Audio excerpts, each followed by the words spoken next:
What's going on, guys? Matt Schaeffer back here with another Musaic radar and laser integration job for you. This one is in a brand new Tesla Model X Plaid, so let's go ahead and check it out.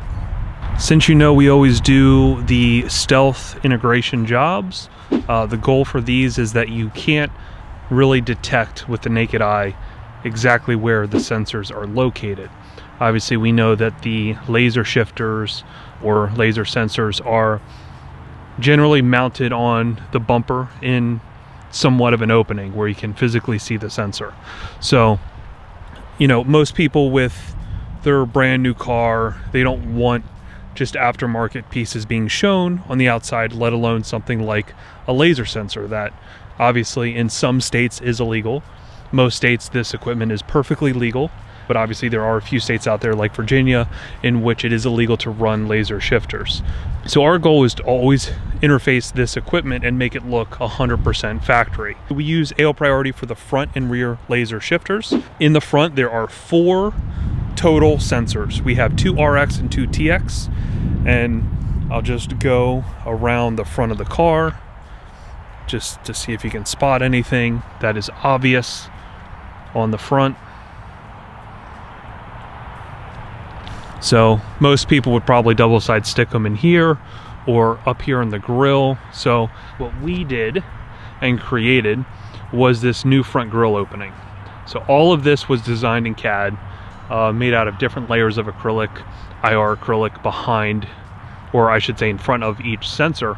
So we have an RX here and we have a TX right here. Same thing on the other side, TX, RX. The TXs are back enough to where they can't really interfere with each other. So I can overlay a picture here of kind of how this is layered together so you can see this without the beauty panel. You can see there you got the 2 TXs and the 2 RXs mounted in a piece of acrylic that is securely mounted to the car and fits perfectly within the opening of this bumper. So in this P90 piece of acrylic here, this matte piece of acrylic, we actually cut in the Tesla logo, and then we loaded it in with a 1/4-inch piece of gloss black acrylic, and that's what's giving us that 3-dimensional logo that is coming out. So that's not just stuck on this layer, it actually goes through this layer and attaches to the IR acrylic layer that runs the whole length of that opening. So it's kind of hard to see. The sun is pretty bright here, so it is illuminating the front end of this a lot, but as you can see there, it looks very, very stealth. As you can see, my shadow kind of takes away all that glare coming off the front end of that matte black acrylic. So as you're looking at this, you'd have no idea that that's not part of the front of the car. So that's kind of the direction we go with most cars, and if this is the first car you're seeing of us doing this, check out our YouTube channel and see other jobs that we've done, because we may have done a car that you actually own. Now, as far as the rear goes, same concept. We have 3 sensors. We have 2 RX and 1 TX. In the front, we have 2 RX, 2 TX. In the back, we have 1 TX. So essentially, where these sensors are hidden in this is right behind this piece of IR acrylic. So obviously, you see the black gloss black piece from the factory, and then you have this piece down here that actually houses the 2 RX and the TX. So essentially you have RX, RX, and then TX is right here. It's a little off center because you got the handle here. So the TX is right here. So again, looking at that from afar, you would have no idea anything is physically integrated into the rear end of this car. All right, to show you the radar and laser from the inside, we have a cubby here that articulates back.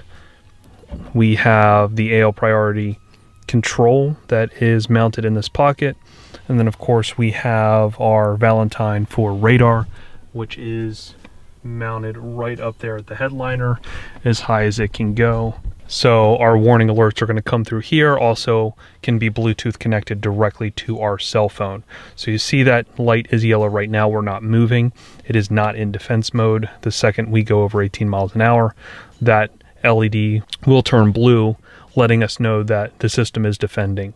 When we get hit by the respective gun, it will give us an alert in the speaker that is mounted behind the dash here and let us know exactly what we're being hit by. This system was fully tested. We have a Dragon Eye. We tested with the Stalker, of course the Pro Laser 4 and the True Speed.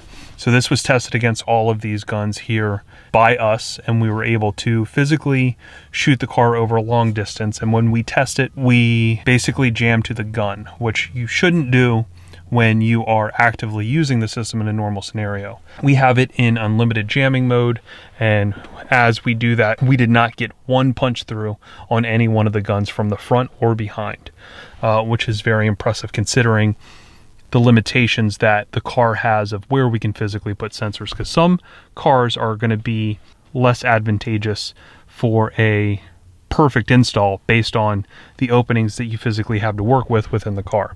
So this thing tested absolutely perfect. That's all you can really ask for. Like I was saying, when shooting the guns, a lot of times when we do this, we allow the client to shoot their own car when they come and pick it up here at the shop, so they can physically see the system actively working. So you are at ease knowing that the system does actually perform how it's supposed to. And like I was saying, how we typically set it up is we have it set up to where you have different profiles. So generally you're going to run it to where it's going to actively jam for a user selected 3 to 5 seconds. And that allows you to physically slow down in that 3 to 5 second window. And then the laser defense will open up, allowing the person shooting the laser or LiDAR to get a physical reading so they can see that you're doing the speed limit. When you jam to the gun, obviously that's going to be worse in a real world scenario, because the cop will never get a signal from you knowing that there's something on the car deflecting the signal away from his gun. Again, it is normal that when a cop is shooting you from a long distance away to not get a reading at first immediately. Sometimes it does take 3 to 5 seconds to get a lock on or a reading based on the weather, the reflections of the front of the vehicle, if the car has a front plate or not. So keep these things in mind, as it is normal to not get a reading immediately. So the cop, when he doesn't get that reading, it's not abnormal. The second that signal gets through to the car, it's going to alert you, letting you know, hey, you've been hit, time to slow down. So that's kind of the makeup of the system. Like I said, we've done many vehicles. If this is the first one that you've seen us do with this type of integration, check out all the other vehicles we've done. We might have done something that speaks to you more or is more relatable with your exact project. If you want to get a hold of us regarding a project, here is my email followed by my phone number. These are the 2 best points of contact. Obviously, follow us on TikTok. We do a lot of in-progress build videos to show you exactly what's going on behind the scenes, quick snippet videos before it even makes it to YouTube. So go ahead and check us out on TikTok. Obviously, Instagram, here's our 3 handles below. @TheRealMattyS is my personal, and it's what I use the most. Like I was saying, if this is the first video you've seen of ours on YouTube, go ahead, subscribe, click the like button, share the video, hit that alert notification letting you know every time we drop a new video. Finally, check out our website, musaicdesign.com. If you go to musaicdesign.com/radar, you'll see all the different jobs that we've done in one easy to find web page that you can scroll through each individual job and see the build log, the pictures, and the YouTube video affiliated with each job. So go ahead and check that out. And like always, guys, I appreciate the feedback, appreciate you watching the video, and until next time.